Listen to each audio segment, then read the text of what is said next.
Hey guys, welcome to Mental Health in Tech. This is, I think we finally reached the point now where I don't actually know what episode this is. So I think that's an encouraging sign.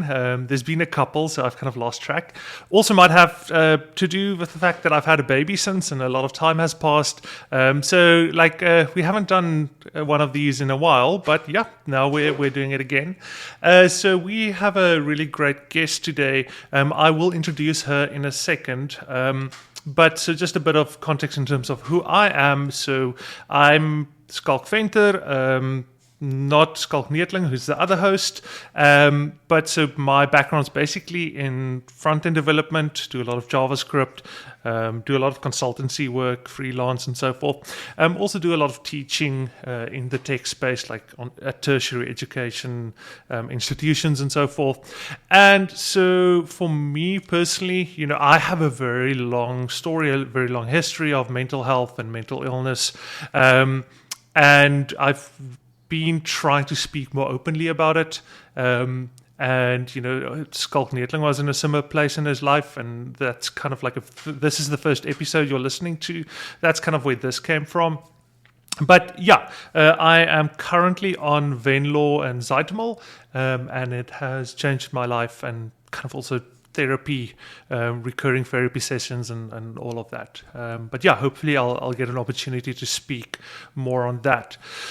What we also tend to do, which is something I was introduced to us by our very first guest, Gideon, is actually at the start of a session, we just take stock of where we are emotionally, how we're doing and so forth. I start with kind of that almost moment of vulnerability. So from my side, doing well, very tired, as you can imagine, with a newborn baby, but it's getting better. Very far behind on work, just because, you can put in the hours, but if you're so tired, your productivity is just like very low. And and as a freelancer, you kind of want to invoice, I almost want to say, you want to invoice, you want to feel that the work, what you're invoicing for is actually what the work you've delivered is worth. So I'm trying to catch up, do a bit of extra hours just to kind of feel that I'm not kind of getting money for work that I didn't do to the extent that I would want to invoice for. But yeah, otherwise going good, We'll see how it goes next time, but still very tired and so forth. But that gradually gets better. So this is my second daughter. So luckily, this isn't my first rodeo. But yeah, Skalk Neetling, do you want to quickly introduce yourself? Also give a bit of an overview of where you are emotionally, and then I'm happy to introduce our guest. Yeah, for sure. And congratulations on the little one. Thanks. That's lovely. I have 3 myself. They're not little anymore by any stretch of the imagination. The youngest is 17. So, but I still remember those days, and it's a blessing and a curse, and lovely and very, very tiring all at the same time. But in the long run, it's definitely it's worth everything. It's a beautiful experience. So who am I? I never know how to answer this question. For 2 months roughly now, I am officially an independent creator, building a company called Mechanical Inc., which is a consulting company that is striving to be a little bit more than just another consulting company. I have a very strong focus on web accessibility and open source and open access. So I believe that technology can play a critical part in the growth of people and unlocking opportunity. And I think while the internet has immense potential, it's been used for not the best things and in the best ways always. And it's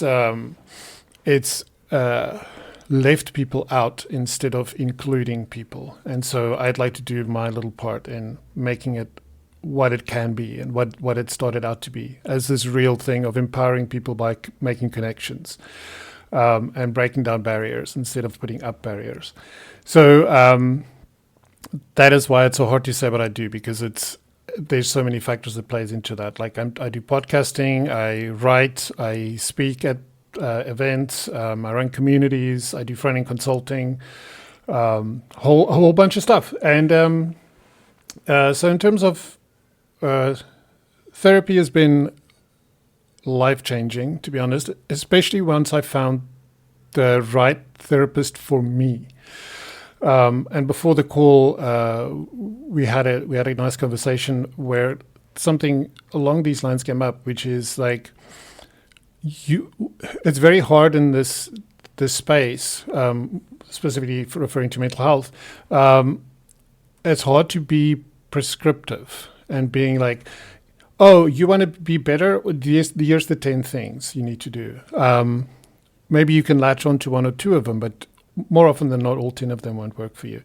And it's the same thing with the therapist. You have to find a therapist that's right for you. The one that was right for me was, I called him a Buddhist monk with a prescription pad.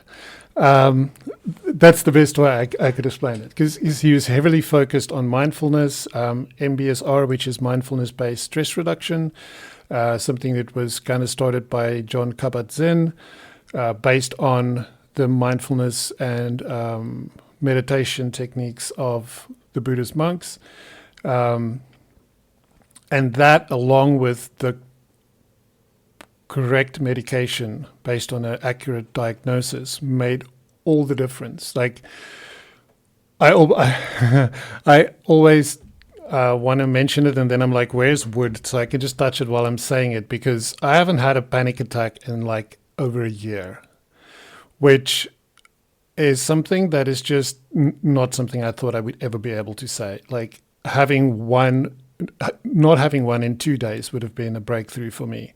So being able to say that is, there's a lot of factors that plays into this. A lot of factors. It's not just the medication. It's not just the therapy. It's not just those two. It's stopping alcohol. It is taking better care of myself. It is prioritizing my mental wellness in general. Healing relationships. There's so much that goes into that. But anyway, I'm rambling. So in terms of just where I am, Skulk. I 100% connected to the invoicing thing. Like 100%. Oh, yeah, you're a freelancer now as well. I forgot. Yeah. And, oh, man, where are we now? August. August was a rough month. I struggled to find my footing because after essentially working for one client or a company for almost 12 years, it was so different to not be in that world anymore that I just had so much trouble finding my feet. And then I had this total guilt / imposter syndrome thing where I was like, I know I did a bunch of work and a bunch of hours, but I just don't feel comfortable invoicing because this thing that I've been working on, it hasn't landed yet. So I wouldn't invoice. And then the money wouldn't come in when it's supposed to. And then your credit card starts bouncing because you don't have enough money in your credit card. And you're like, I should have invoiced. So I totally get that. I 100% get that. And then I spoke to somebody that that's been doing startups for a while, and they said, like, you know what? You're handling this the same way you handle confrontation, by avoiding. And you're doing damage in two areas when you do that. First of all, you're doing damage to yourself because now you have money problems. And when you have money is not a problem. But when money is a problem, it's the main focus in your life. It just takes everything. It takes over everything. And from a client's perspective, it's much better for them to have a weekly invoice than have these random invoices come in. Sometimes it's a week, sometimes it's 2 weeks, sometimes it's 3 days. And if they're not happy with paying the invoice, they'll tell you. So, his advice was pick a day, invoice. And if the client's unhappy with it, they will let you know. They will say, "Why? I don't understand these hours and what we've seen. We can't connect those two." And then on top of that, just keep an open line of communication. So I'm doing that now. I've picked a day and I'm just invoicing on that day. I'm just clicking the button and just, this is okay. This is what I have to do. So it's really hard. So yeah, the last 2 weeks have been really stressful. Like the first of the month is coming up and I'm like, am I going to have enough money to pay for everything? like medical aid's really expensive, and car payments, and I had to take out a loan when I started the business. So it was touch and go there for a while, and I was very, very, very stressed. But it's better now. It's better now. I feel like I made it. I pulled it off. I pulled another rabbit out of a hat. And I learned a lot. But yeah, so very stressful. But I'm doing okay now. So yeah, and with that, I'm gonna hand it over to Bavani to introduce herself. Yeah, I actually wanted to do a quick intro of her, but let me squeeze one in quickly, and then we can give over to her. So, I just want to give a bit of context. So, when was it? It was a couple of months ago already. I spoke at DevConf, so at the Cape Town leg, at the Cape Town Convention Centre. I think I mentioned this previously, but so I kind of spoke about mental health and mental illness, and my own journey and how I make sense of kind of my own struggles in the tech industry and so forth, and just how I make sense of mental health, like in the tech industry itself, because spoiler, with the state of mental health across the industry is really, really bad. It's probably even worse than you would imagine. And Bavani came to speak to me afterwards, and so a couple of people came to speak to me, just either saying like thanks for being vulnerable, kind of that really resonated with me. But I think what I found very interesting in terms of kind of what we spoke about afterwards is she was more interested in her role as a manager, like how she can assist and help her team, and I think that is so immediately I thought like, cool, okay, like this is someone I definitely want on the podcast for two reasons. Firstly being that I think there's not enough like people in managerial positions kind of taking mental health into consideration. So I think just discussing that and kind of someone sharing the positive experiences and kind of like the fact that there are people like that out there is just a common good. And the other thing is as well is I'm increasingly becoming more interested in that specific space. Before we started, I told Skalk Needling and I said, we can have someone, like, so both of us are suffering from mental health. Bavani also has her own story that she can tell as well. I just said suffering from mental health. Well, I guess we are suffering from mental health, the good and the bad. And we can complain the whole day about how life is unfair and what a struggle it is. But I think the really interesting conversations are at the intersections where that is a reality, but then there's also the realities of being a manager and having other people on that team and being accountable to people, and there being like certain boundaries in terms of what is acceptable, and it's not a personal relationship. It's not I generally advise people to not make their work environment their support network and so forth. But it's an interesting dynamic, and I think that kind of there's a lot of interesting conversations to be had there, which is why I'm super keen to be having more of these type of conversations. But yeah, I think with that, Bavani, I'm happy to hand over to you to give a bit of an introduction in terms of who you are individually and kind of work-wise where you find yourself. So you work at one of the big South African tech payment providers. I'm happy for you to decide whether you actually want to call them by name and so forth, and kind of speak a bit about your own journey and in terms of your experience there, in terms of the interplay between people working in tech and where mental health enters into that conversation. Yep. So with all of that, I'm handing over to you. Thank you, Skalk, for that great intro. As Skalk said, I'm Bavani. I'm an engineering manager. I'm happy to say where I work. I work at Peach Payments. I think predominantly the stuff we'll discuss today. I don't know if we do disclaimers here, but for one, I think I've heard you guys say before, we're not medical professionals. I'm not, but also I'd like to say that I might mention a few things that I'm trying at Peach. But yeah, not trying to talk on behalf of the company at all. So yeah, I work in payments. Before I became a manager, I was a Ruby on Rails dev. At some point, I became a tech lead in that space. I found that I gradually kept moving into more of a managerial position. I did some of it for a bit where, there was a manager on leave and they needed some help. So I helped out a bit.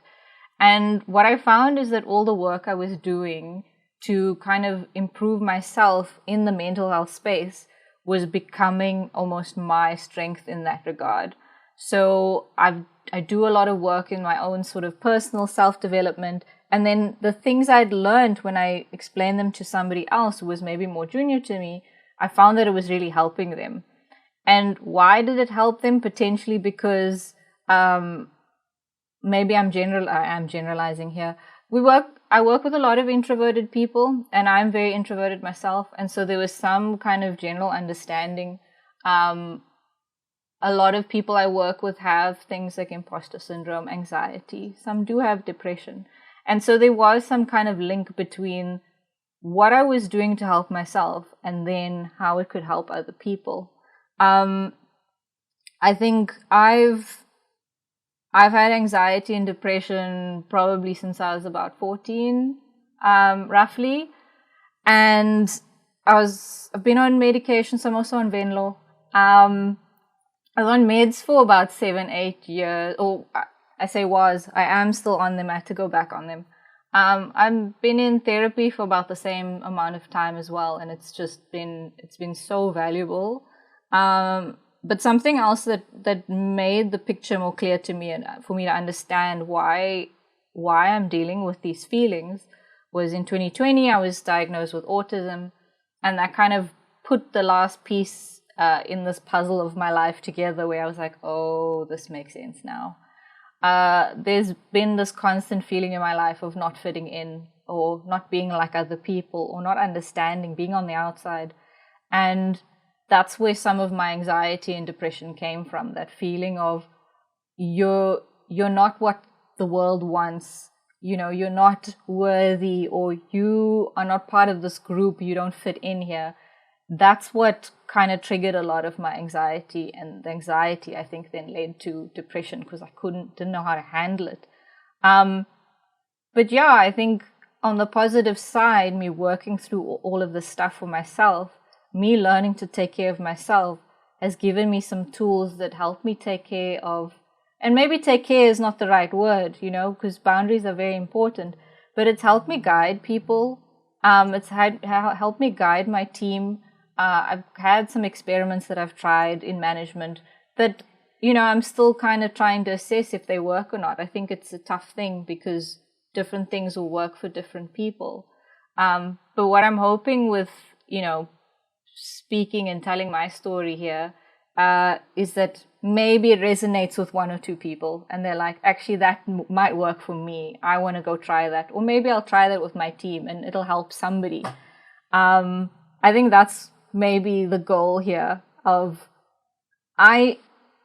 because I've always feel so different, I have this idea in my head that maybe there's one person, maybe not more than one person. There's one person out there who's like, I'm like you as well.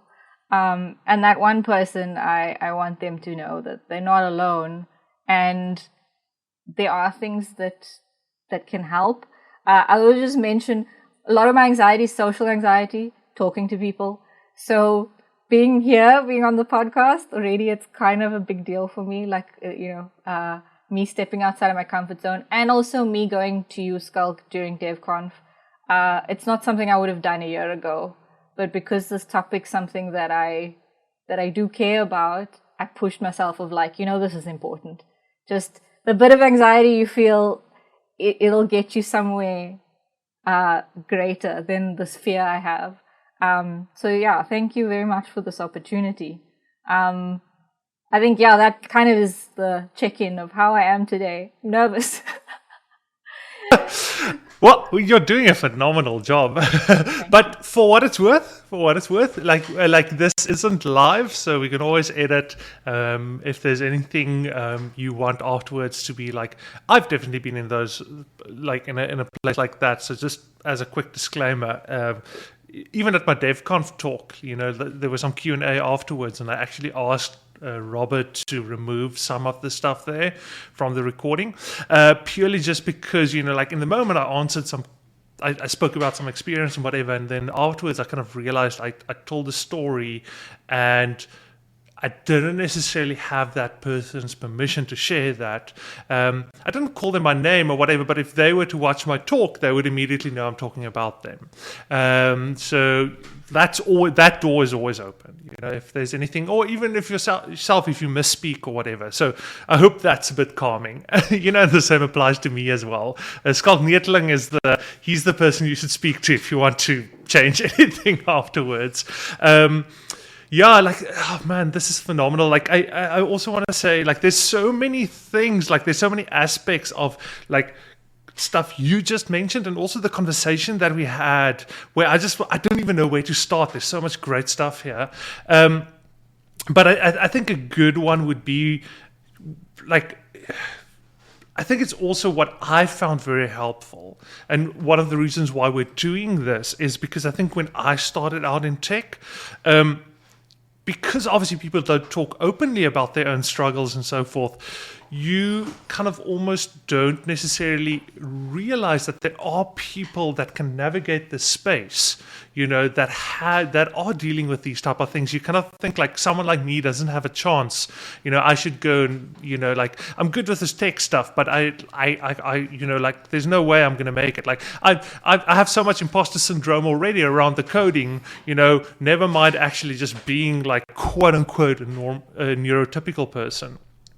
And I also want to add as well, like, it's interesting that you kind of mentioned the autism thing. I think that's not something we spoke about when we spoke at the conference.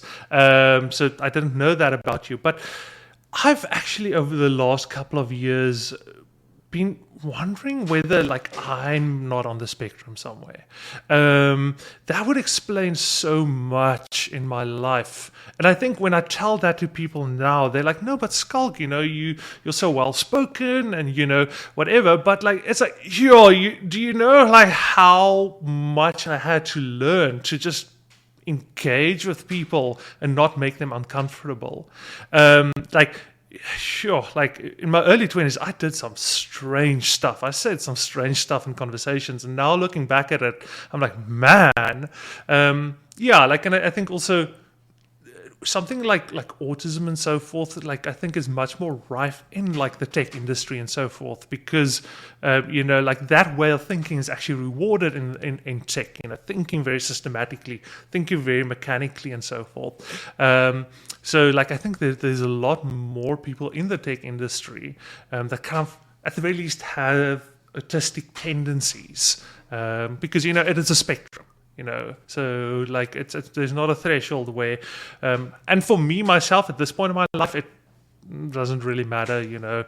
I'm semi well adjusted now, but I think it would have been much more helpful for me earlier in my life, like knowing something like that. It would have explained a lot more. So, which is why I'm all for also kind of destigmatizing that as well. Because I think when I was in my early 20s, like it wasn't like there wasn't any real awareness about it. It was just like, oh, this is something that other people have. This isn't something that I'm considering that maybe I have some tendencies towards this thing or so forth. I'm just weird, I'm just like weird. Like, there's nothing wrong with me. I'm just weird. But yeah, so I'm super curious, Skalk Neetling, unless you want to jump in and maybe, I think that's maybe a good place to start. I have some questions, but I think because you haven't met Bavani before, I think it's maybe good for you to maybe give a initial stab in terms of questions that you might have and things that you find interesting, and then I can maybe just continue on top of that. Yeah, so I'm happy for you to give over to you and see if you have any questions. Yeah, sure. Thank you. I think for me, what I'd like to touch on a little bit is, Bavani, you've mentioned a couple of keywords, so to speak, that all boil down to the same theme, which is the sense of feeling alone in the challenges that you're facing. And it's so interesting to think about it from that perspective. And I totally get it. I 100% get it. And when you do find that one other person or group of people, which is even more impactful sometimes, that just sounds like they're telling you a story. It is such a relief when you hear that. Oh, it's not just me. Oh, I'm not broken. I'm not this outcast in society. Because I'd love for you to dig into this. So I don't want to add too much to it, but just a way of saying, like, I've definitely experienced that. I still experience that. And I did experience that in the last month or so, because I struggled with this whole concept of whether I do have ADHD or whether there's something else that is surfacing itself as ADHD. And then feeling alone in, like, how do I make peace with this, or how do I find the answer? Is there the answer? It's like the circular recursive function that's running in my head to bring the tech into mental health and tech. So yeah, that crashes the browser. Yeah, the slow like Lex Friedman said, the slow Pentium computer in my head. So I would love for you to dig into that whole thing about feeling alone, feeling like it's only me that's going through this whole thing. And if you've had anything in your life so far that you found that has helped you not feel so alone and so like the world isn't made for you, would love that for you to share anything that's helped you.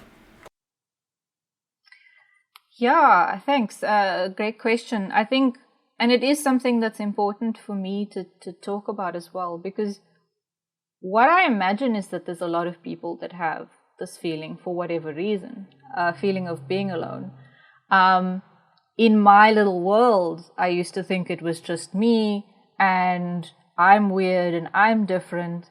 But the more I've spoken about what I'm dealing with and talked to therapists and made more connections, the more I've found that everyone has their version of feeling alone. And some people have ways of coping with it that doesn't fix that lonely part of them.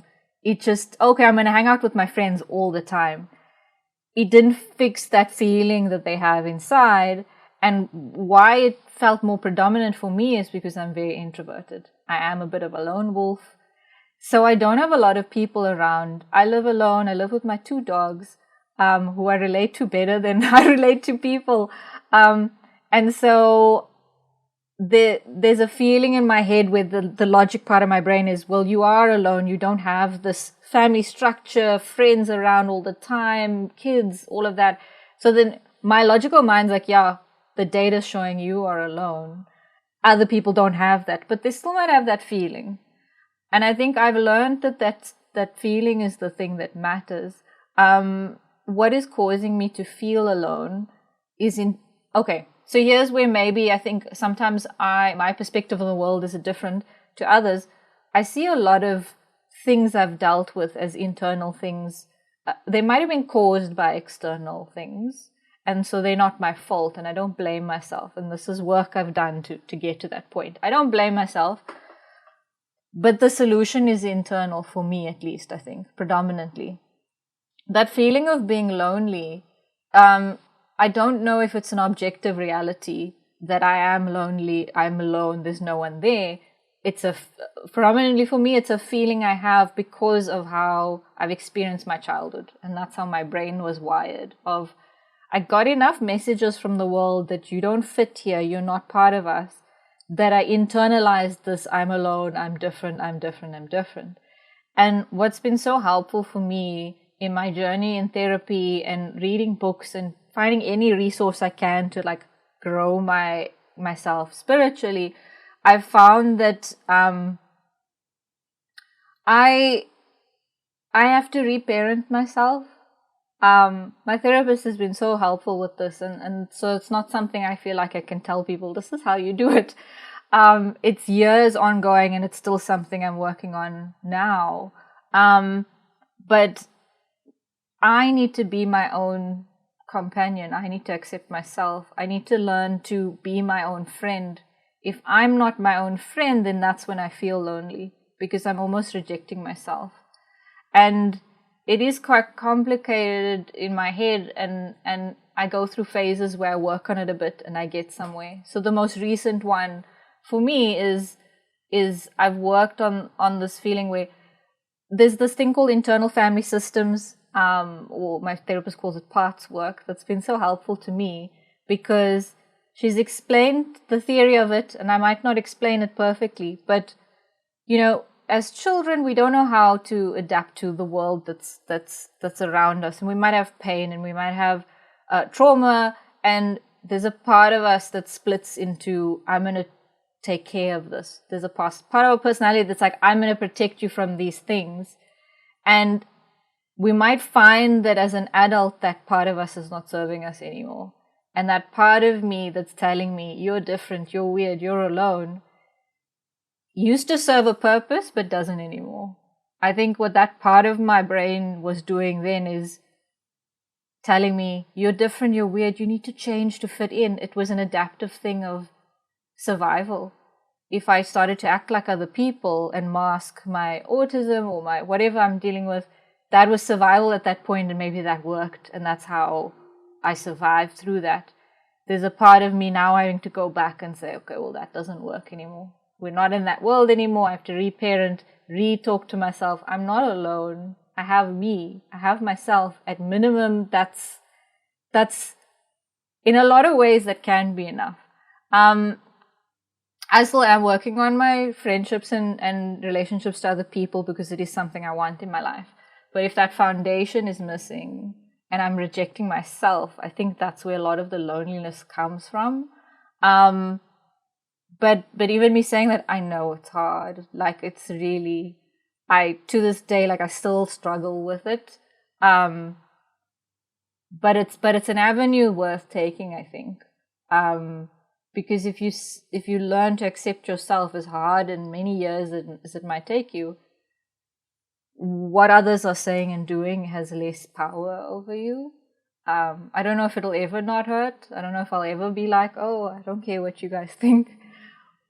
But I'm definitely in a better space than what I was before I knew my diagnosis and understood none of this is my fault. I'm perfectly, worthy of being here. I'm good at, I think I'm good at what I do. I'm a valuable member of society, and for me to accept that helps a lot with the loneliness. That was quite an insightful moment right there, which I think speaks to quite a bit of what you just mentioned there. And it is where you wanted to acknowledge that you are good at what you do, but then you've immediately stepped back and said, I think I'm good at what I do. I can, that's me. That's me. Like my wife would say, you work hard and you do so much, and you're, very proud of yourself. And I find it extremely hard to just take it at that. I always feel like I have to say, yeah, well, I'm trying to do my best. I don't know how good I'm glad you think I'm doing well. I'm not so sure about it. It's immediately you want to take that positive thing and just spin it add a little bit of negativity to it. It's this negativity bias that our brain has that I'm still trying to understand. But it was interesting for me. I just wanted to comment on that because, I get it. Do you mind?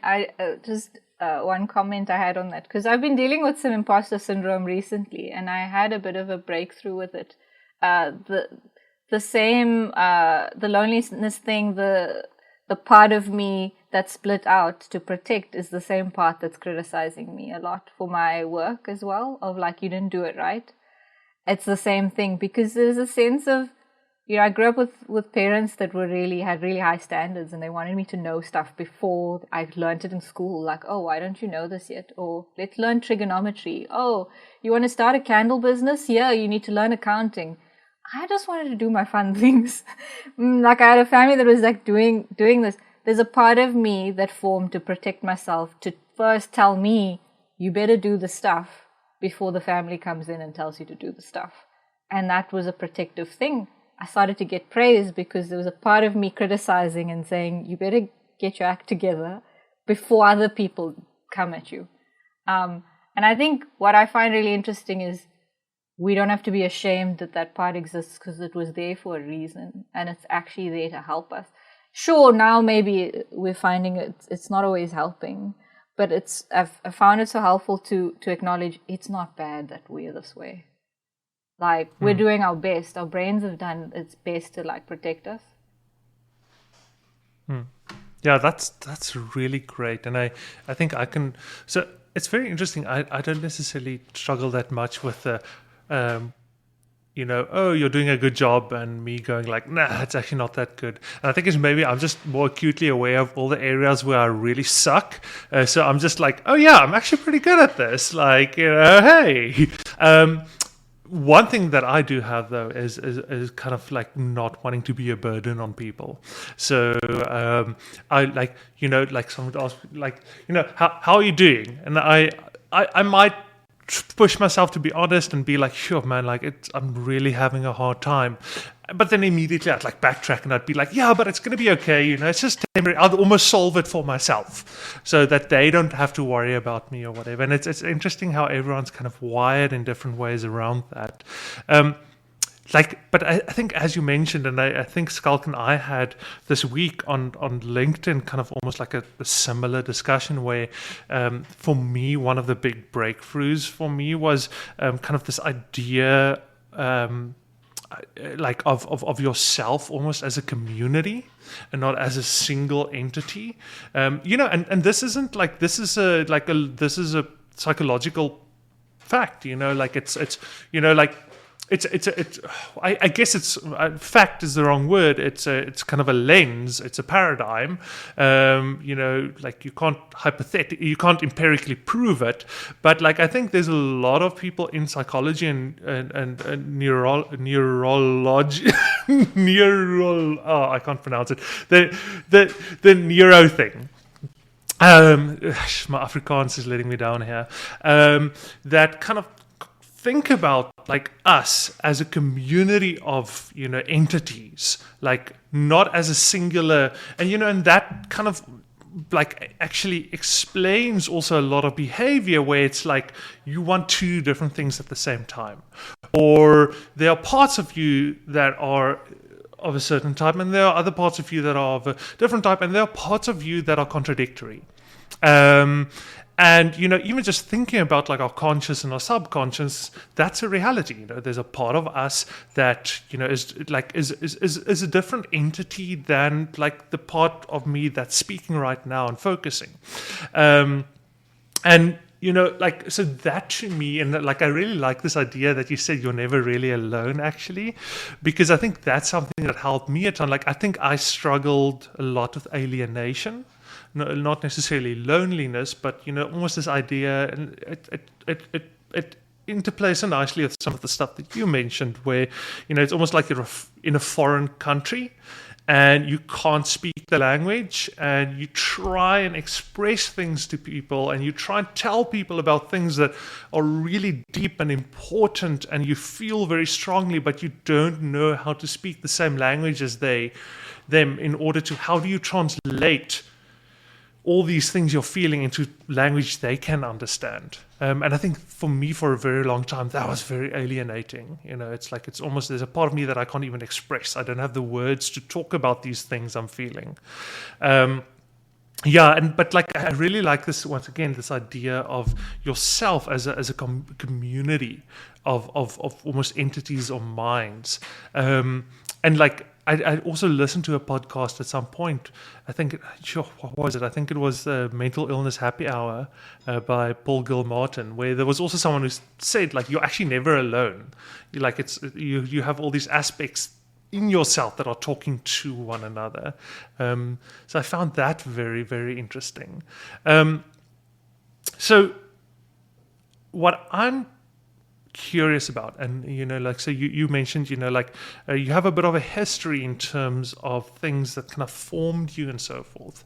And I think all of us go through this period where at some point we realize that, I think you take a lot of it for granted. And I think for myself, for a very long time, I was just like, oh, this is just how everyone is. Like, everyone is just like, every single day they kind of just feel like they don't want to live anymore, and just through sheer willpower they just push through it. And and I'm just weaker, I just can't push through it like as much as they can. And then one day you kind of realize, wait, like, other people don't feel this way. Other people don't have to concentrate when they type in an email, concentrate against like intrusive thoughts that are like, I don't want to live, I don't want to live. Other people can just sit and focus on the email and not worry about like whether they want to live or not. So I'm curious for you personally, how that came about, where you kind of maybe realized that, there's something here, like, you started exploring maybe therapy and so forth. So I'm curious about that. Yeah. So there were two phases of it, because I kind of knew something was wrong. Like I said, when I was about 14, I knew something was wrong. I didn't know what the word depression was. So, and also in my family, we didn't really talk about mental health as even a topic. I was just told, you're very negative. People used to just tell me, so you're always complaining, you're very negative. I think that when I was older and I had friends that cared about me in university, the idea of, therapy could help you came across, because at that point, maybe in my, let's say when I'm about 19, 20 years old, I start feeling depressed to the point where I'm having these very negative thoughts, like self-harm kind of thoughts. And at that point, it becomes quite obvious that you need something. So then I'd have, friends recommend, hey, maybe you should see someone.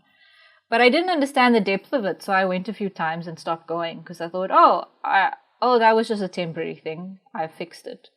So there was a bit of on and off of me going and thinking, I'm done now, I'm better.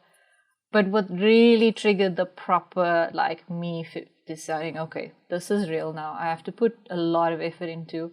We're getting quite deep here. This is actually when I was 28, my father passed away. And it's, even me saying it sounds a bit almost cliche of then that changed my life, but it actually, that is literally what happened.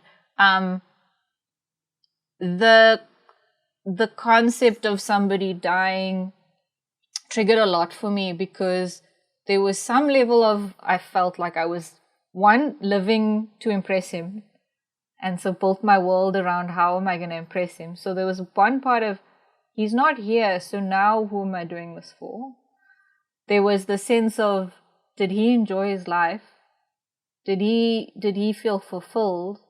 And at the time I was at a job I was really unhappy at. And maybe I was depressed. So, would I enjoy anything when I'm depressed? But it made me reconsider, am I living my life the way I need to? Because the cliche of life is short came at me very strongly, where I was just like, I can't do this. I'm miserable here. Do I want to be in tech? This is the time where I was like, do I want to be in tech anymore? Because the environment I was around was just not aligning with my values, because at the time I didn't know what my values were. It set me on this journey of self-discovery that's been so important. And even though it was like a really dark time for me, it forced me. It got me to my version of rock bottom. I had no choice. I had to figure out my life. I resigned from that job. I had to think about, what do I want to do with my life? What kind of job do I actually want to work in? It led me to finding healthier work environments.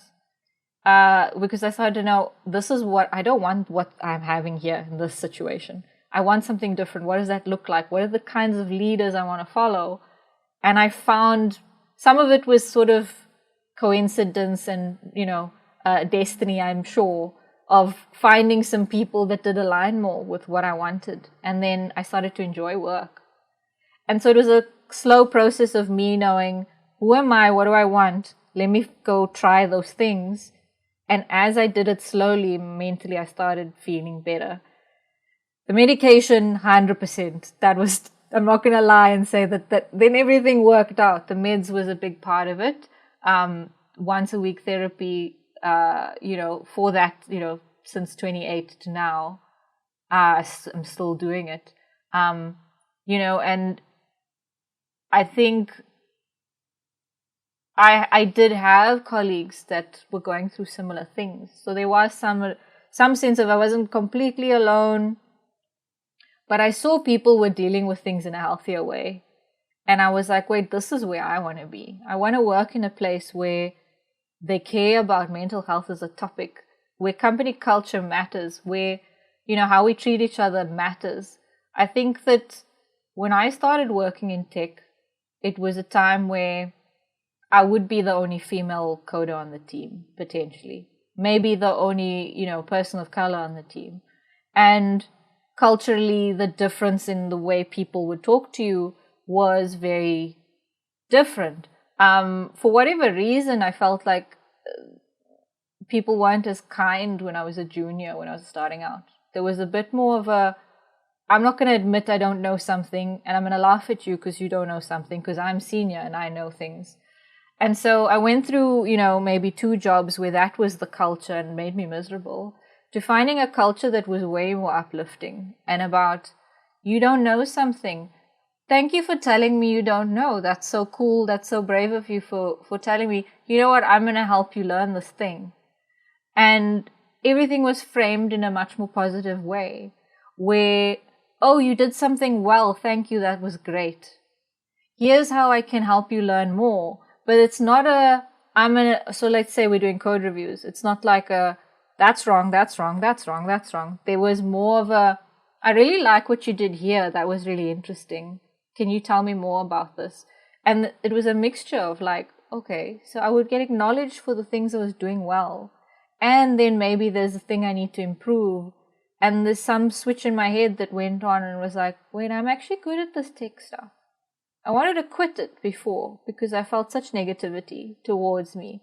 I remember there was a time at the job I wasn't enjoying where I didn't know some command, and my tech lead was like, ooh, you better not tell the DevOps team, they're going to laugh at you because you don't know this. It was an environment where I wasn't able to learn stuff because I was so afraid to not know the answer.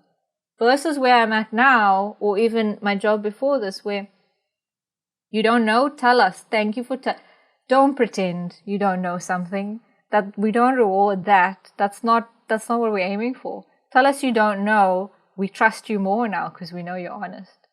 And we'll help you learn the thing you need to learn. And through that, we're sharing and connecting and communicating. So that's partly how I also understood that maybe this management thing is something I want to do, because I resonated with this different approach, this uplifting, empowering way of dealing with humans, and knowing how when I felt really bad, I didn't do the best work. I really didn't. And when some people saw something good in me and pointed it out, these very senior people, something switched on in my brain and I started doing better because they saw potential. Now, sure, now the problem for me is to not have need that external message from them. But when I was younger, that's what I really needed. It helped me. It helped me believe in myself. And that's kind of what I want to do for other people now as the manager. I want to be that person that I didn't always have early on in wow, I think I'm rambled onto a whole different topic now. So no, it's amazing. Like keep going, please. Yeah, that's awesome. Yeah, I mean, I think that's about where my train of thought ended. That's so many good things in there. Skulk, if I can just jump in. Go for it. Just talking specifically about the code review stuff. So, which is a topic that's near and dear to my heart because I am so gung-ho for open source and the communities inside there. And I know that you mentioned being the only female on the team, being the only person of color on the team. And I know that's a big problem in open source at the moment still, where the diversity in communities like this is not great always. More often than not, it's not great. Let's be honest about it. There's some projects that's really going out of their way to do this better, but unfortunately, it's still the minority. And some of it is not necessarily intentionally. It happens just because there's a culture that doesn't recognize the signals they put out that is pushing people away. And some of this is literally language and the way people speak. And I think that there's two interesting things there. I think the first thing is I 100% agree with that idea of when you're doing a review, call out the good stuff as well as the not so good. Don't just highlight all the things that you have to click the request changes checkbox before you submit your review. Also include some things that the person did well. And I think this goes for everyone. I think it's especially important for early stage folks, but because it's so easy to just lose motivation if every time you open a pull request, people just pick apart all the things that you could have done better or did wrong. Because some of that is also subjective. A lot of that is down to experience and not so much your knowledge of the language or anything. A lot of it's context around the product itself. So some of the stuff is just you wouldn't know that there's a better way to do this because there's this utility function you had no idea existed. So it's also how you phrase the things that you point out that isn't correct. I'm putting in air quotes. One thing that I found that is, and it's not me that came up with that, I can't remember where I picked this up, but it's kind of ending your comment about what do you think? So you're not making this a statement of fact, but you're opening a conversation. It's like, here's some stuff that you could have done differently. What do you think? Like, do you think I'm wrong? Because I could be. So you're opening the door to that without explicitly stating it. You're kind of opening the door by asking that question. It's like, I think this, but what do you think? And then, calling out the good things also. I think that is so, so important. And the other thing that I wanted to mention, it was just representation. It's such a tricky thing because I remember a long time ago, this show, Fresh Prince of Bel-Air. So, everybody's smiling, so I guess you know the show. Yeah, Will Smith, right? So, the reason that I might have mentioned this in one of the previous episodes, maybe it was somewhere else, but anyway, it bears restating. So, one of the reasons that show was so popular is because it was an all black cast, and there was different levels of society represented within that community. So there was the uncle that was this rich person living in Bel Air, super well lawyer, and then you had the butler. So they themselves had a butler that was also a person of color, and then you had Will coming in and bringing in his friend that kept being thrown out the house. That had this. There was this other, how the stereotypical African American, and so it opened this world where African American people could see themselves in the show, but they could also see the wide variety of roles they could play in society. It's not just a show of poor people getting a break and becoming rich. It's not like Stanford and Sons, where it's like these people running like a little trash store, that secondhand store with car parts and stuff. It's everything. It's the whole spectrum of life. It's like very, very rich. It's like working for the rich. It's like living here, going to a very high cost university or school because you have these rich parents, and then everything in between. And I think that made me finally understand why representation is so important. It's because if you don't see it, you don't think you're capable of going there. It takes these people that really just, like Rosa Parks and people like that, who are just these people that in a moment of such bravery just decided to stand up for themselves. And through that, they created this representation that others could then grab onto and say, I have a hero. I have somebody that can pull me. So I think that is so important. And what I also wanted to get to, this is actually what I wanted to get to, is I think senior people have the responsibility to sometimes, as a friend of mine, Peter, would say, take a punch to the face or a punch to the ego and pretend you don't know something, to open the door for others to also ask questions. Because now if the senior dev is saying, wait, this acronym you just used, what does that mean? I don't know. And then somebody explains it. Now the junior or the mid-level person is like, oh my goodness, this senior dude didn't know. I knew what that meant. Now suddenly you feel like, oh, okay, cool. And you will be more open to do that. But it is very cultural. And it's so important that we just break down those barriers and, allow for all of this within our companies.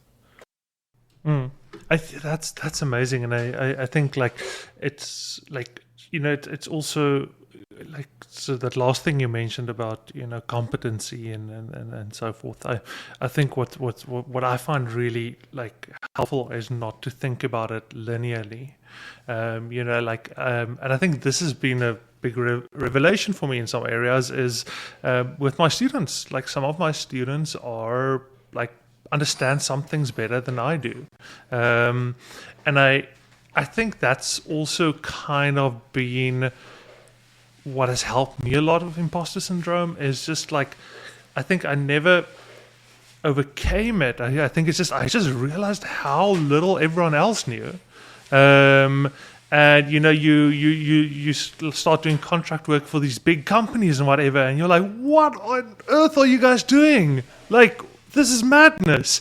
And then you kind of realize no one really knows what they're doing. Everyone's just trying to figure it out. And because that's the interesting thing. You mentioned, you should point out the good and so forth. I've had some managers in my life where it's a tricky thing because you can immediately pick up when it's superficial. When it doesn't come from a place of real appreciation. When it doesn't come from when it's just me being polite or whatever, and it doesn't come from wow, dude, it's tricky. But yeah, no, 100%. Geez, we can do an entire episode just in terms of, people who don't fit the what would be the word, the stereotypical white middle class male in tech. And those numbers are insane. It's something in the 90s in terms of representation or something.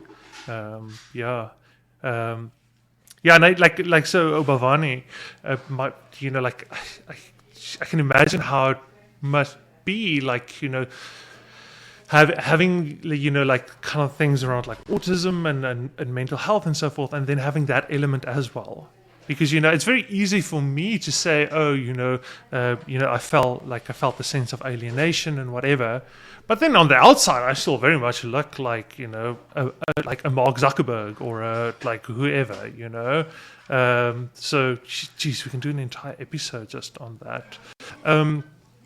So from my side, one thing I'm very curious about is you mentioned kind of in the team that you're managing, you tried some experiments and stuff, and you're trying to be more encouraging and so forth. I'm curious what that experience has been like. If there's anyone maybe listening to this who's I'm in some type of managerial position, and I want to really assist the people on my team positively when it comes to mental health, what would be advice that you would give? Yeah. So, before we started the call, I mentioned that it's quite tough because advice is a tricky thing. But I'm happy to share a few things that I'm trying. And they're really not revolutionary at all, but it's more intentional of I make time to try these things. So one of the things I do with the people that report to me is I do a mood meter. So I found one on the internet. I didn't a block of moods, and then there kind of is an axis of, how energetic you're feeling. So the feelings are kind of grouped in a low energy feeling, high energy feeling, and positive and negative feeling. And look, sure, I mean, the wording of positive and negative, we can go into that, is I'm a bit iffy about what we term a negative emotion, but I start my check-ins with a how are you feeling? And I kind of keep that as a record of so I can kind of see, they've been in the negative low energy space for 3 weeks now. Maybe something needs to be done. And I have a few things around this of, it's not a point of judging the feeling they have, and they can have multiple feelings. Because sometimes you can feel happy and sad at the same time about two different things. So why I do that, this part of this comes from my own autism. We have this convention in society. I don't know if it's South Africa or the world or whatever, but this, hi, how are you? I'm good, thanks. How are you? Thing makes no sense to me. I intellectually get it, rationally, it's a cultural convention thing we do, but it breaks my brain a bit, because do we mean how are you actually? Or am I supposed to say I'm good, thanks, how are you? Is that the greeting? Is it a dance, or is it do you want to know? So I want to avoid that in my sessions of, how are you? And then they say, I'm good, thanks, how are you? And that's the end of the how are you check-in. So how are you really? Take some time, think about it. We're not here to judge. It's more for us to acknowledge that maybe you're not okay, or maybe you really are okay. And that tells me about the stuff that we're doing as a team. Maybe you're really happy because the team did something great, and I want to highlight that, and I want to see how can we have more of those days. Maybe there's something that's stressing you out that means I as a manager have to change something in our process, or you're upset because some conflict happened in the team, and I have to figure out, okay, how can I help manage you through that? So that helps me. So that's not a generic, I'm fine, I have nothing to talk about today, goodbye. It helps that a little bit. But also because I know from my experience, when I started therapy, I didn't know how I was feeling. So not everyone, I think this is the thing, not everyone's going to find that useful or feel that that's helpful. I do get, every now and then someone's hesitant to say how they feel, and that's okay. Then I won't force them. But when I started therapy, I used to say either I'm feeling good or I'm not good. And my therapist challenged me to use more descriptive words, because she's like, I'm not even allowing myself to go there. Because anxious is different to sad, just not good was too big a category where it's like, well, what do we do with that information? If I can narrow it down and say, actually, I'm feeling nervous because I'm on a podcast today, versus I'm not good, what does that mean? And that also just makes me feel more defeated if I just sort of label it something that big and just judge it as a negative feeling. So that's something I do. It's an experiment. Happy to see how that goes. And if the team tells me actually, we don't want to do this anymore, then that's also fine. I think that's the thing of, at least my management style. If it works, then we keep doing it. If it doesn't work, no, we throw it away. We try something else. But also something I mentioned, the thing about being able to say I don't know something, practicing vulnerability with the team, I think that it does help boost their self-esteem when I'm very comfortable saying I don't know something. Or, hey guys, I'm going to ask this. I don't know if this is a stupid question, but what does this acronym mean? They can see that oh, well, if she's not scared, why should I be scared? Maybe I can be vulnerable myself. Oh, my manager told me she's not doing well mentally. She's taking the day to rest. Oh, maybe I can also do that. Maybe I'm also allowed to have a tough day. Maybe I'm also allowed to be anxious or stressed or whatever. I think that if we have this attitude of some things are purely good and purely bad, we get into difficult spaces where then we shame the bad thing. So, you're feeling stressed, or you're feeling a bad emotion. That's not a bad thing or problem. There's a cause for it. And like for me to help you figure out the cause. And I mean, obviously there's boundaries and limits to what I can actually do. But it's not for me to judge and say like, oh, so you're angry at so-and-so. That's bad. You shouldn't feel anger, or you have a bad attitude, or let's look on the bright side and be positive. No, you have anger because something happened. Like, let's unpack that and figure out a way that we can tell this person what the impact was on you, why you're feeling the way you're feeling, but in a non-blamey sort of, accusatory way. There was this thing you did, and this is some impact it had on my life, and I'm having some difficult feelings around it. It's fine for us to unpack that and talk about that and work through it. I don't want my team to not tell me they're angry because they think, oh, manager's going to judge she's going to say I'm so negative in my performance review. It's like, no, tell me whatever you're feeling. Tell me how mad you are. Tell me that you don't like, oh, you don't want to work with this person anymore. Tell me it. We'll work through it. I won't judge that you had the feeling. And I think that's mirrored because I've had to do that for myself. The more I judge the feeling I'm having of like, you shouldn't be feeling like this. You should be better. You should be more positive. There's this saying, what you resist persists. And so there's part of that for me of let's get our hands dirty a bit. Let's deal with things. Let's not shame the bad stuff. I mean, I did a feedback workshop last week. I don't know if you guys know Radical Candor, the book. Like we talked through that a bit. Yeah. And like I even started by saying the point of this is not to shame any of us for doing it the so-called like ineffective ways. We're human. We're going to do it wrong sometimes. We're going to make mistakes. That's fine and it's normal.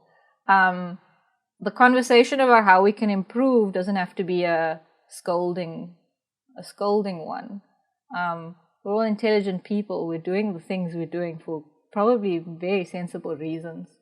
And I think even my own manager, I feel like when I go to him and I'm angry or I'm sad or I'm joyful, there's no judgment. There's no, you shouldn't be this or you shouldn't feel this. He takes notes and he tries to understand what I'm feeling. Sometimes just the fact that I was given that space, sometimes that's enough to calm me down. I have a few people like that at work that I can just say, hey, I'm venting, let me vent. And they hear me, they acknowledge, yes, it makes sense that you feel that way.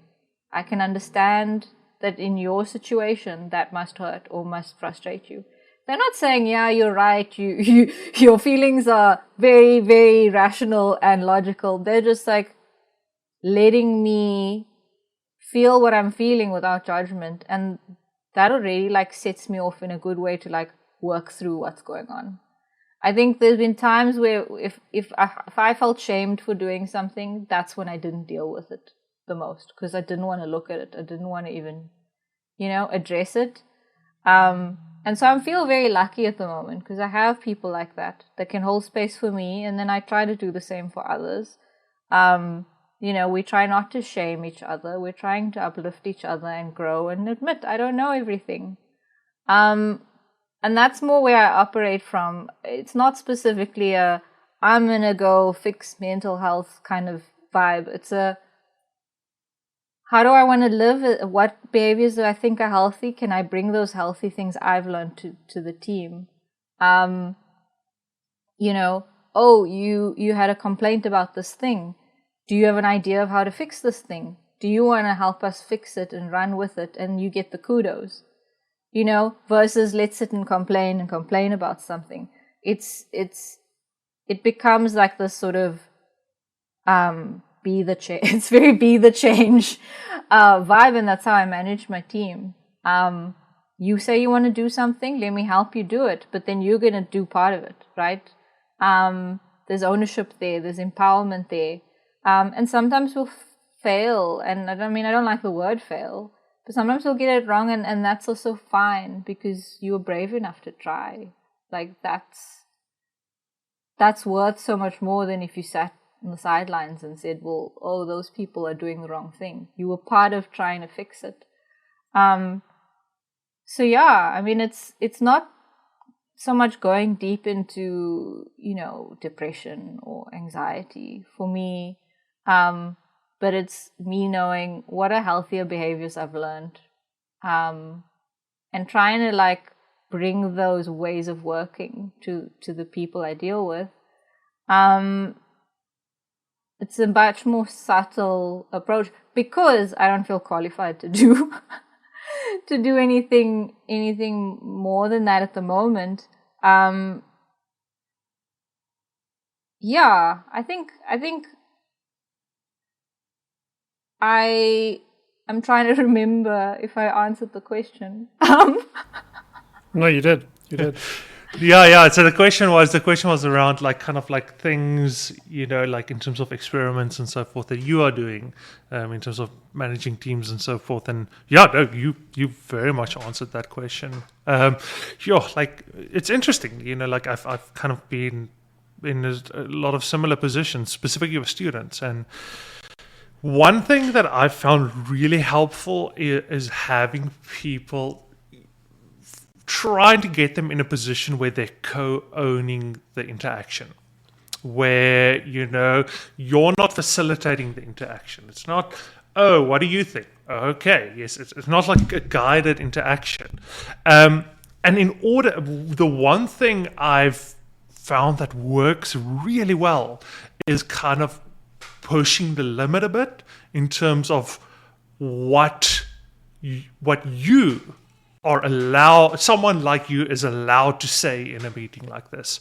So that comes across, that can come across as really bad, but sure, yeah, you also need to be attentive, and and it's something you sometimes you do it well, sometimes you don't do it that well. I've certainly gotten in trouble before because I maybe disclosed stuff that someone below me weren't supposed to know about or whatever, or I was like, yeah, you know what, before I ask them how they're doing or whatever, I'm like, sure, man, I'm so mad and frustrated because I have to teach next week and I still don't know what the topic is going to be. Upper management is really pissing me off right now, and I think immediately someone is kind of, wow, your manager isn't supposed to say, and yeah, sure, your manager isn't supposed to say that, so it's a bit of a balance because I have gotten in trouble before, but sure, I think the effect of that moment of openness, that moment of, listen, you're a human being, I'm a human being, I'm pissed off by things, I'm struggling, I'm trying to do my best here, people are making me mad, sure, that when you get that connection, it's just like the other person just opens up completely, but yeah, there's a risk there, and thus far to me it's been worth the risk. The more often than not, when I overstep that, it's kind of me that gets in trouble, so it's not necessarily on the other person. So to me it's been worth it thus far. But yeah, it's tricky because I think you go into that, with very specific roles and expectations in terms of, okay, cool, how should your manager act? How should you talk to your manager? Are you allowed to say certain things to your manager and so forth? And I think a lot of times you almost need to work against that and try and deconstruct that a little bit. But then, it's also there's a reason also why some of these things are there's a bit of a buffer there in terms of, I'm not necessarily gonna, if I'm going through personal struggles or whatever, go on about that. But yeah, it's a tricky balance, but I feel most people don't even engage with it. Most people aren't even just putting out a little bit and seeing cool, can I maybe break this down a little bit? They don't even, But yeah, I same as you. I don't know the answer to this. I just know that there have been instances where I kind of pushed the boundaries a bit in terms of what we are allowed to talk about in these meetings. Where it's just been that moment where you just you're just two humans that are talking. But yeah, geez, and this is the other thing is like, I always say this, and I said it during my talk at DevConf as well, is, this, whenever you talk about mental health or any of these things, it's so hard. Like, you can't ever say, even this conversation itself, you can't really nicely tie it up and be like, cool, this is a good place to end it. Like, you're going to be like, yeah, we probably need to start ending it like time's up, like, because the thing is, like, this is such a rich thing to discuss, and there's so many new points of discussion that emerge just as you go into it, which is a good thing. But the problem is there's never a point where you run out of things to discuss, and it's cool. That's a good point to end it off. So yeah, and I think unfortunately we probably need to start looking at maybe ending this off. So maybe in closing, yes, Scott, I'll let you actually do that. Like, so you can maybe share, and then you can lead us out as well. Well, sure, but I had one last question that we might derail our plan to end it, but it might not. Oh, here we go. All right. You get this one. This one's on the house. I'm curious what you think about this. So this relates to everything that you just said. Do you think that a lot of that, what can I say in this meeting? How vulnerable can I be? How and when do I bring up this, that, or the other topic? Do you think there's a causation between the structure of the company and these topics? What I mean by that is you have your typical, very hierarchical structure company, and then you have your more flattened company. So I do understand the fact that a flat company is a bad idea because there needs to be leadership and ownership around certain things.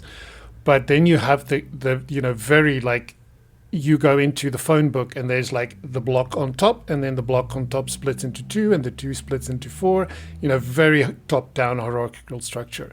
So I'm curious about your thoughts on that. And for me, as a personal anecdote, Mozilla started out as a much more flat organization, and over the almost 12 years that I was there, it went the wrong way. It went into the triangle, and I can see a direct correlation between that and how much autonomy people felt they had, and how many of the original team left because the way they could speak, the way they could be open about their thoughts and feelings, but also opinions around topics, started to get them into trouble as this triangle started getting taller and taller and taller. So I'd be curious if you've had any experience like that as well, or just some general feelings around that question.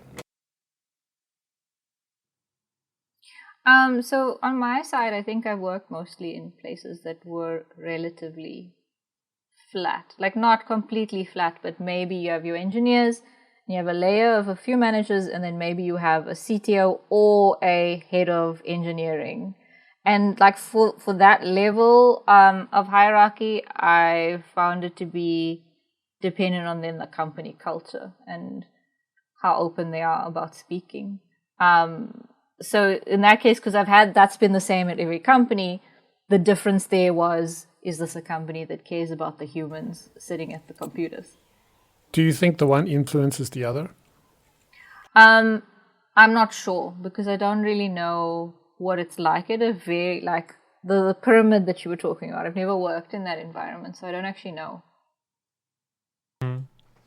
I've certainly been surprised both ways. I've worked at a lot of companies that you have that, and then there's some really amazing stuff happening in the little notch that you are in, and sometimes I think that can be attributed to the fact that it's such a big company. So you're kind of like almost a little bit, you can kind of like disappear in the crowd a bit, and you can have honest conversations without the CEO coming down your neck and being like, hey, why did you tell this to the juniors or whatever, like it's almost like, because it's so so it's so hierarchical almost. There's also a lot of space between everyone in the company, so you can form these little spaces where interesting things happen. And then I've also been at very flat companies. So the worst company, like I've worked at a couple of non-profits, and I have to say as well that obviously I'm not going to name companies, but like the company that I would probably say has the worst work environment like that I've worked at in my career has been one of those non-profits. So it's, I don't know, like it's honestly, I think it's what you have is you just have people and you throw them in a pot and stuff happens, either good or bad. Like it depends on the configuration of people. That being said, one thing that I have seen is that you have, self-propagation. Like it's that thing of like the Dead Sea effect. So what happens is obviously, as like if there's a tendency towards something, like obviously the type of people who go against that are eventually going to leave and they're going to be like, I can't deal with this crap anymore. Or the other way around, you might have, a tendency to being open and whatever. I think I can honestly say this at Open Up, for example, you also know Open Up. Scott Netling, I think you've done contract work for them. I used to be their head of front end, and like there, I'd stayed way longer than practically made sense for me, just because it was such a great company culture. And I was like, yeah, I probably should think about moving on. But man, like I'm just like, it's like family, So the other way around, like you also have people that are still staying at companies, maybe even against their own career prospects or whatever, just because. So like it's one thing that I have found is that if there's a tendency towards one or the other, like it continues on that trajectory. But yeah, in terms of predictors for toxic culture or whatever, I don't know. Your guess is as good as mine. Like I don't know what influences these things, but yeah, cool. But Skulk, you're going to lead us out now, so that's the price you pay for asking one more question. Thanks for the answers. That was really enlightening. So yeah, this was a wonderful conversation. It was really nice to meet you, Bavani. It's one of those conversations where it felt like I knew you for a very long time. One of those weird things, which is comfortable to speak. So yeah, thank you for just bringing yourself to this and being open to talking about all these topics. That's not always, I think our slogan is honest conversation about hard topics, and I feel like that's what we had today, and that's lovely.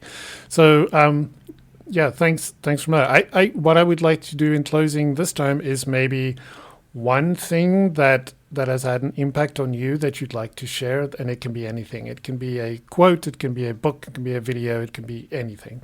For me, I think before we recorded, I mentioned a podcast episode from Rich Roll that I really found enlightening, just because I had such a connection with the person on the podcast.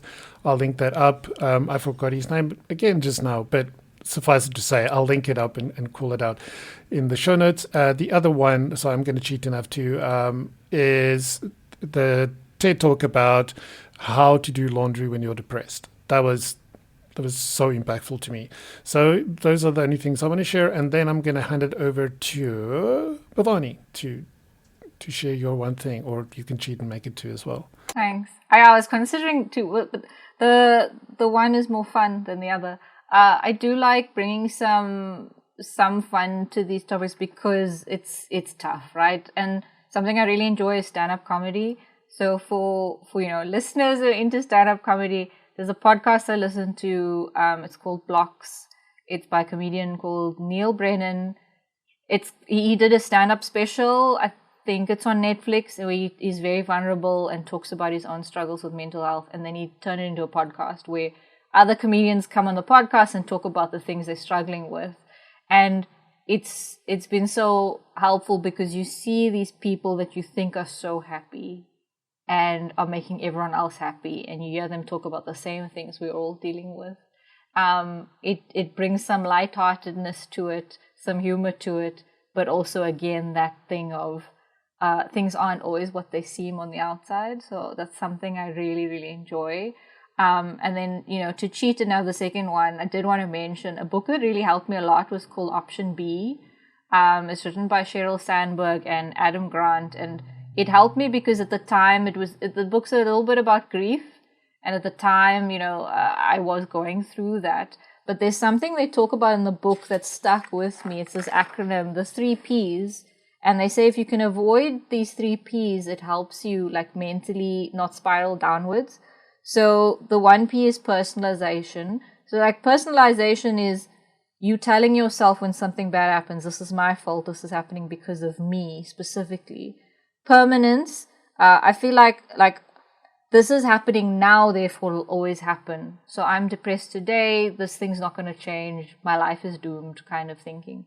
And then the last one is pervasiveness, where this thing is wrong in my life, therefore everything is wrong in my life.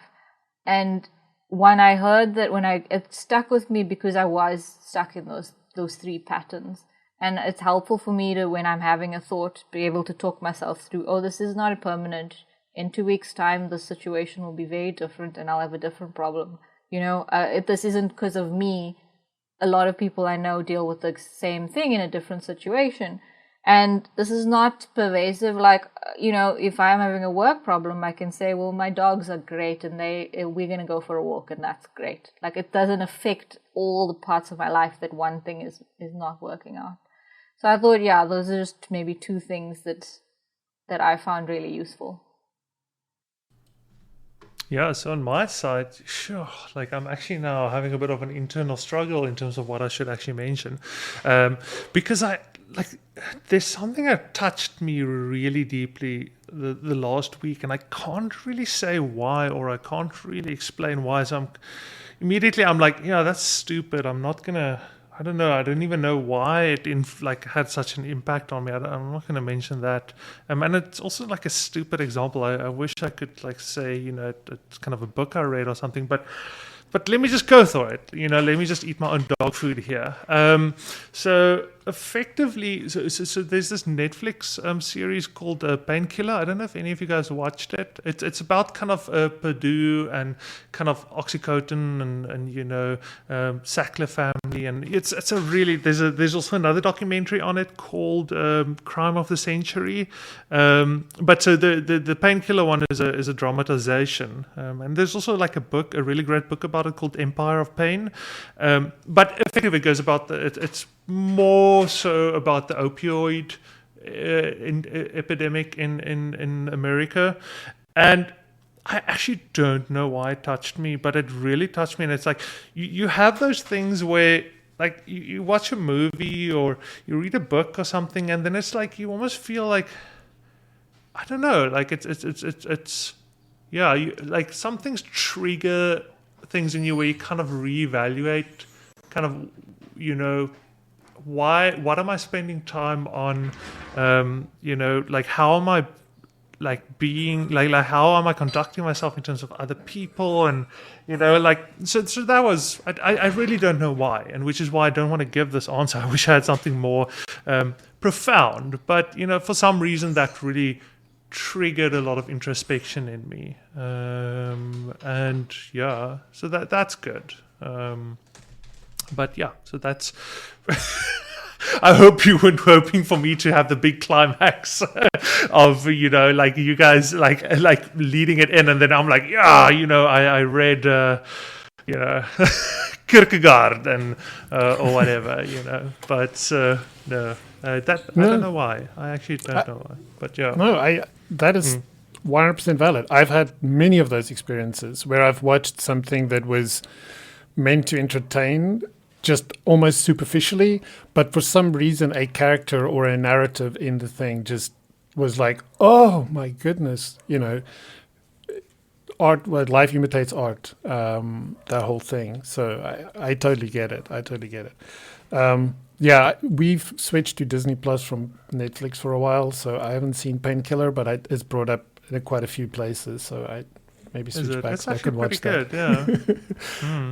Yeah. I watched the one about Theranos. That one's on Disney Plus. And that what's it? The Inventor or something. Yeah. Something like that. But that was That was also very, very interesting in terms of just the, like, it was this example that we've talked about before, I think, where it's like somebody started something for the best intentions, and even when stuff was starting to fall apart, they were trying to cling on to the idea that this is still this is still a good thing that I'm doing here, even though all the signals around them were saying like, this, burn this to the ground, you're making a massive mistake here. They just clinged onto this idea. The whole WeWork thing had the same story. Yeah. So yeah. But thanks so much. I think for me, I like, without the danger of starting another episode. Like, I think for me also, like, I can 100% get where you're coming from. I think for me as well, it's like, that's also a bit of a cautionary tale against the fake it till you make it kind of thing, where without saying like, listen, like, actually this is going horribly wrong, and like no amount of positivity is going to change that. But anyway, let me just stop right there, otherwise we're going to get into one more episode. Cool. Thanks so much, Bavani. This has been great. I hope we can chat to you again at some point. Cool. It was amazing. Thanks so much, folks. All right. Thank you, guys. Cool. Cheers, guys. Bye. Bye-bye. Bye.